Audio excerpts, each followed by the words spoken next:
Olá pessoal, tudo bem? Sou o professor Tirapani e estou aqui hoje para falar com vocês sobre a cultura da marginalidade na escola. Qual é o papel da educação frente a este problema que temos hoje no Brasil, que não é apenas uma marginalidade pura e simples, como incapacidade de compreensão da justiça, mas como uma cultura à parte que se forma dentro do território nacional.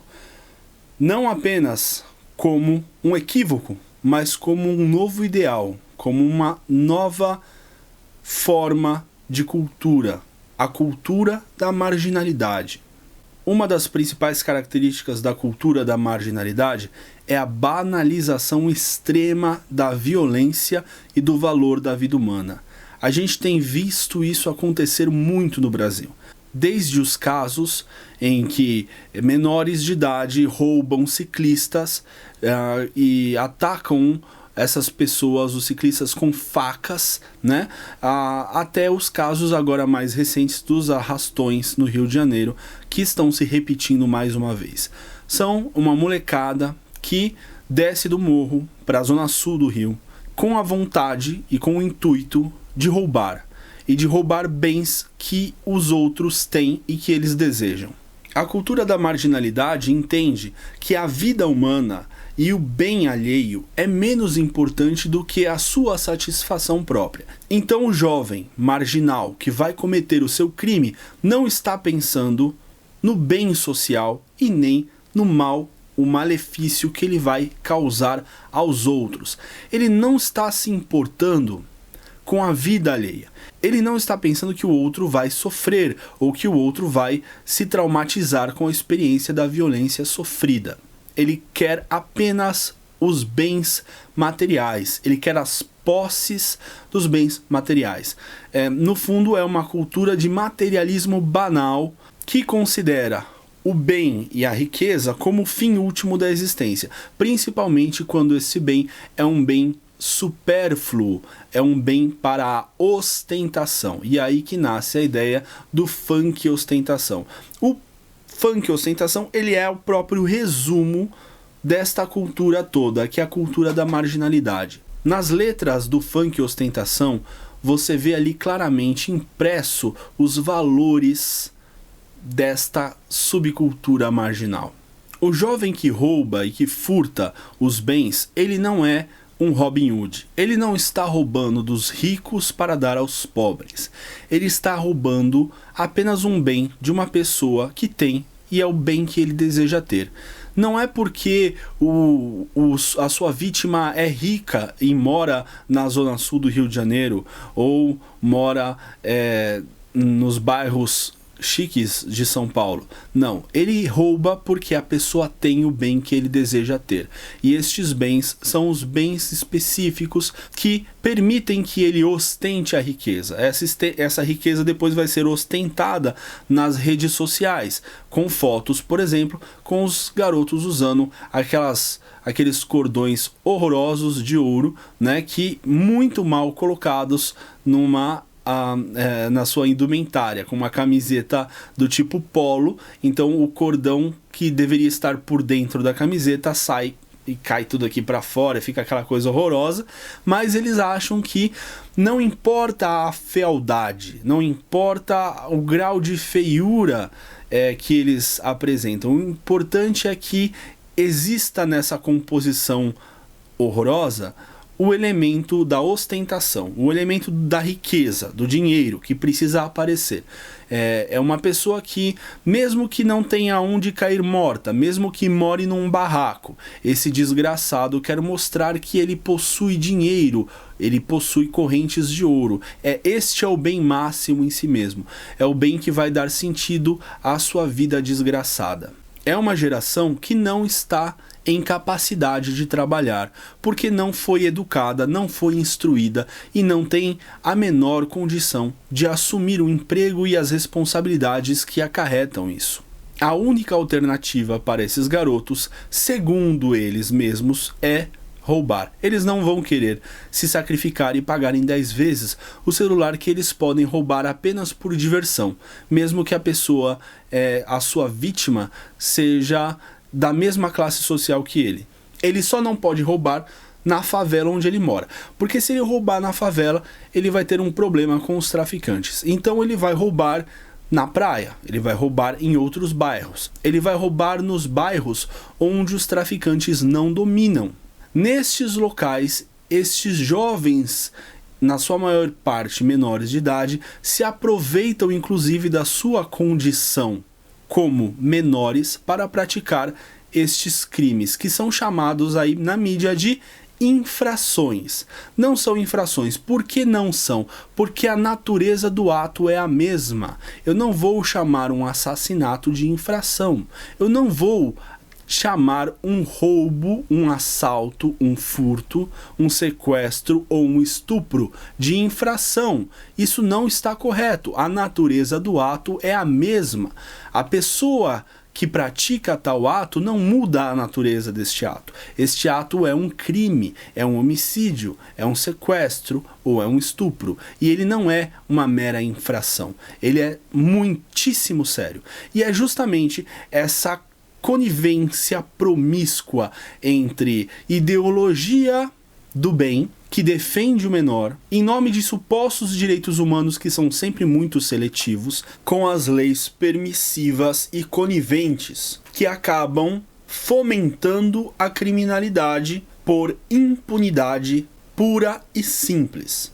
Junta-se então a ideologia com a permissividade das leis e nós temos o quadro perfeito para a proliferação da cultura da marginalidade. Principalmente quando temos nos jornais e nas redes sociais uma porção de sábios com o discurso de que esses garotos são pobres coitados e que na verdade a sociedade os oprime e eles estão fazendo um papel aí revolucionário, o papel de um Robin Hood brasileiro. Aí os intelectuais de esquerda vão escrever na mídia dizendo que esses garotos são proto-revolucionários. É porque essa é a ideia que existe por trás. Na verdade, isso não é de hoje, isso já é velho, né? Esta coisa do marginal como proto-revolucionário começa lá na Revolução Russa e depois, durante todo o século XX, né, todos os bandidos foram encarados pela esquerda como protos revolucionários. Ele não é um revolucionário ainda porque ele não tem a consciência de classe, ele não sabe que ele é um proletário oprimido pela burguesia e quando ele se der conta desta condição e abandonar a alienação da ideologia burguesa que faz com que ele roube e que ele mate para adquirir bens materiais, quando ele se der conta destas coisas, ele vai se tornar então um revolucionário. Por isso que a esquerda defende estes vagabundos, sempre defendeu e continua defendendo hoje no Brasil. Quando o menor de idade dá uma facada num ciclista, sem dizer nada, sem dizer bom dia, nem oi, nem passa a bicicleta, ele chega e dá uma facada, qual é a reação da sociedade? A indignação. Qual é a reação da esquerda? Mas quem mandou ele ter uma bicicleta tão cara? Não é verdade? Porque o outro não tem a bicicleta. E o jovem quer a bicicleta. E ele se sente o quê? Oprimido por não ter. Acontece que esses moleques, eles não estão nem aí com esse papinho de esquerda. Esses moleques, na verdade, eles querem mesmo ostentar. Eles estão mais mergulhados na ideologia do capitalismo do que eu, que sou um direitista, dito, chamado como um conservador, ou às vezes chamado aí de fascista por essa galera de esquerda. Sim, esse cara está mergulhado nessa ideia do consumismo. E mais incrível é que as pessoas que defendem esses garotos, sob um ponto de vista de esquerda, aceitam essas premissas como sendo totalmente razoáveis. Ou seja, eu não tenho um bem material, então eu mato o outro para ter esse bem material. E depois vem falar que o capitalismo é o mal do mundo? O mal do mundo é ideologia, meu caro. Como é que pode um negócio desse? Como é que pode esses intelectuais e esses professores de esquerda defenderem bandido e serem contra a redução da maioridade penal? É impossível, porque não existe outra forma atualmente no Brasil de se resolver o problema. É necessário resolver as causas, mas também é necessário atuar sobre o mal que está acontecendo agora. Então não podemos simplesmente imaginar que educar essas crianças, com muitas aspas, porque o Estado não faz isso, mas que educar essas crianças vai tirá-los da criminalidade. Quer dizer, ensinar matemática, português, geografia e história, ciências para esses desgraçados não vai fazer com que eles roubem ou matem menos do que fazem. O máximo que eles vão fazer é uma mesóclise e uma metáfora antes de passar a facada na sua vítima. Não adianta, porque a instrução que o Estado oferece não traz nenhum tipo de normatização e de instrução moral para esses garotos. E outro problema, a instrução moral não corresponde à persuasão. Quer dizer, você pode estar convencido de que matar é errado e você, no entanto, vai lá e mata para conseguir o bem. Por quê? Porque saber o bem não basta para praticá-lo e conhecer o mal não basta para evitá-lo. Você precisa persuadir e tomar uma atitude moral, tomar uma decisão moral de não praticar o mal e praticar o bem. Isso pode ser feito com esse discursinho babaca que a gente tem na escola hoje, esse discursinho paulo freireano construtivista? Não pode. Inclusive, a metafísica do oprimido, como eu costumo falar sobre a obra do Paulo Freire, a metafísica do oprimido ajuda a aprofundar estes valores da marginalidade, porque na obra freiriana o professor é entendido como um opressor e o aluno como um oprimido pela sua própria condição. E quanto mais pobre ele for, mais oprimido ele será no sentido mais ontológico e geral possível.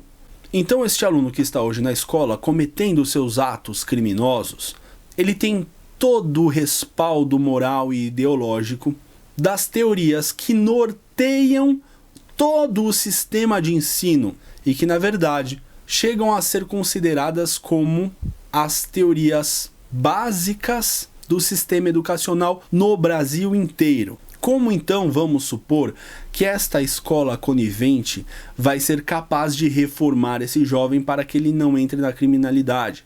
Quer dizer, contra a redução da maioridade penal e por mais escolas. Então vamos fazer escolas, ensinar matemática e esperar que esses caras que não querem nem aprender matemática ou qualquer coisa assim, vão, pela aquisição da instrução, mudar as suas atitudes morais. É a coisa mais estúpida que alguém pode acreditar. Eu acho que nem o cara de esquerda acredita nessa falácia. Ele sabe que é mentira, porque ele sabe que nas suas próprias teorias pedagógicas está totalmente execrada a possibilidade de uma educação moral. Está totalmente rechaçada a possibilidade de uma educação do imaginário nesse sentido. Ou seja, como é possível esperar que a educação vá solucionar o problema da criminalidade no Brasil? Se isso fosse possível em um modelo educacional que nós não o temos, se isso fosse possível, no entanto, isso não nos exime da responsabilidade de atuarmos agora, neste momento, quanto aos jovens delinquentes que estão presentes hoje, e não com os jovens delinquentes que serão formados em 10 ou 20 anos. Uma ação não exclui a outra ação e não nos exime de nossa responsabilidade. Nós não podemos esquecer que a segurança pública não se resolve com discurso. Quer dizer, é possível resolver isso tanto com educação quanto com segurança pública ao mesmo tempo, mas só se nós abandonarmos as ideologias babacas que têm nos proibido de resolver a situação e que vão nos conduzir a um caos, vão nos conduzir a uma situação absurda, insustentável e talvez irreparável.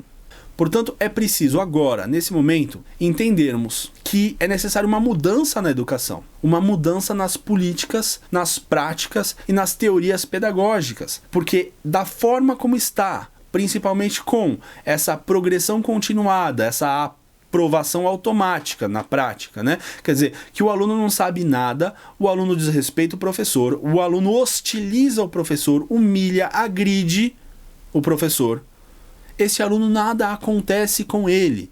E este aluno vai passar de ano porque deve passar de ano, porque o Estado quer que ele passe de ano. Quer dizer, quando os professores vão acordar e vão chegar para o Estado, para a Secretaria de Educação e falar: chega, nós precisamos retomar o ensino, nós precisamos estabelecer novamente uma ordem escolar. Por quê? Porque a moral não se ensina com blá blá blá.